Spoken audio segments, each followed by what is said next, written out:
ইতিমধ্যেই শোনা যাচ্ছে ইফতার মাহফিলে আসার সময় আইএসএফ দুষ্কৃতী দ্বারা কোচপুকুর গ্রামের পঞ্চায়েত সদস্য আইজেল ভাইয়ের উপর আক্রমণ চালানো হয় বলে জানাচ্ছে তৃণমূল কর্মীরা। এ বিষয়ে কোচপুকুর গ্রাম ধিক্কার সভার আয়োজন করা হয়েছিল। সেখানে উপস্থিত ছিলেন ক্যানিং পূর্বের বিধায়ক এবং ভাঙড়ের অবজারভার শওকত মোল্লা। আরও উপস্থিত ছিলেন ভাঙড়ের ২ নম্বর ব্লকের মৎস্যপ্রাণীর কর্মদক্ষ মমিনুল ইসলাম। এছাড়া আরও অনেকেই উপস্থিত ছিলেন। ধিক্কার জানানো হচ্ছে আইএসএফ এর প্রতি।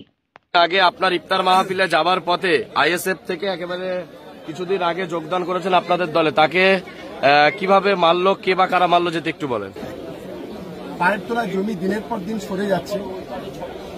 ভাঙড়ের শুভবুদ্ধি সম্পন্ন মানুষ তারা বুঝতে পারছে যে আইএসএফ আশ্রিত সমাজ বিরোধীদের দ্বারা কোনো উন্নয়ন হবে না এবং তাদের নেতা যে নওশাদ তার দ্বারা কোনো উন্নয়ন হবে না। তাই মানুষ যখন তৃণমূল কংগ্রেসের পক্ষে আসছে, ঠিক সেই সময় তারা এই ধরনের অতর্কিতে আক্রমণ করে আমাদের পঞ্চায়েত সদস্য স্বামী আইজেল মোল্লা তার উপরে পশুভিত্তিকভাবে আক্রমণ করেছে। তার একটা চোখ এখনো দেখতে পাচ্ছে না, ভয়ঙ্কর পরিস্থিতির মধ্যে আছে। মূলত তাকে দেখলাম কিছু ফল এবং আর্থিক সহায়তা করলেন। আমাদের দলের পক্ষ থেকে আমরা যেটুকু পেরেছি আমরা আইজেল ভাইয়ের পরিবারের পাশে দাঁড়িয়েছি এবং আগামী দিনেও দাঁড়াবো। ভাঙড়ে কোনো তৃণমূল কংগ্রেসের কর্মী যদি কারো দ্বারা আক্রান্ত হয় আমরা তার পাশে দাঁড়াই। আমরা আইনের প্রতি পূর্ণ আস্থা আছে। আমাদের রাজ্যের স্বরাষ্ট্রমন্ত্রী তথা মুখ্যমন্ত্রীর নাম মমতা বন্দ্যোপাধ্যায় এবং আমাদের রাজ্যের সেনাপতির নাম অভিষেক বন্দ্যোপাধ্যায়।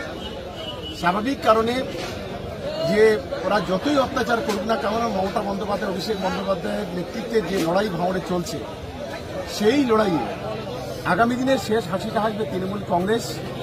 আর আইএসএফের যে আশ্রিত সমাজ বিরোধীরা তারা একটার পর একটা ভাঙড় ছেড়ে তারা পালিয়ে যাবে আগামী ২৬-এর পরে। এটা আপনারা দেখতে পাবেন। ইতিমধ্যে আমরা প্রশাসনকে বলেছি যারা এর সঙ্গে জড়িত, ইতিমধ্যে ৪ জন অ্যারেস্ট হয়েছে, তারা প্রত্যেকেই পুলিশ কাস্টডিতে আছে এবং অবশিষ্ট যারা এর সঙ্গে জড়িত আরও ১০-১২ জন, তাদের প্রত্যেককে অ্যারেস্ট করতে হবে এবং দৃষ্টান্তমূলক শাস্তির ব্যবস্থা করতে হবে। না, আগামী যেহেতু রমজান মাস চলছে, রমজান মাস যাওয়ার পরে আমরা একটা সিদ্ধান্ত নেব আমরা এর বিরুদ্ধে কিভাবে প্রতিবাদ করব।